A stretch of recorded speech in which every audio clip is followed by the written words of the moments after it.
উদয়পুরের মহকুমার মধ্যে প্রশাসনিক ব্যবস্থা সম্পূর্ণরূপে সেখানে ভেঙে পড়েছে।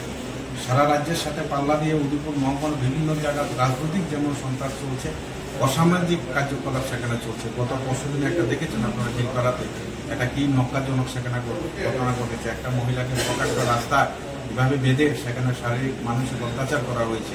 এই ঘটনা নিয়ে আমরা এসেছি। শুধু এই ঘটনা নয়, সেখানে উদয়পুর মহকুমাতে গতকালকেও বাগমা বিধানসভা কেন্দ্রে সেখানে গর্জনমুড়া আমাদের কংগ্রেস কর্মীর উপর সেখানে আক্রমণ করা হয়েছে। কখনো হার চিন্তাই হচ্ছে, কখনো প্রকাশ্য রাস্তায় সেখানে গাড়ি মানুষের উপর সেখানে তুলে দিচ্ছে, গাড়ির সেখানে কোনো সন্ধান পাওয়া যাচ্ছে না, কোথাও রাস্তায় সেখানে মাত্র, অর্থাৎ নিত্যদিন এই উদয়পুর মহকুমার মধ্যে সেখানে বিভিন্ন ঘটনা ঘটছে।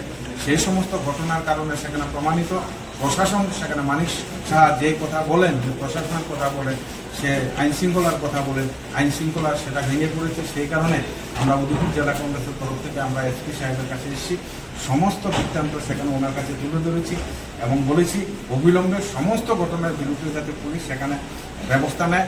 অনেক ক্ষেত্রেই দেখা যায় পুলিশের উপস্থিতিতে সেখানে বিরোধীরা সেখানে আক্রান্ত।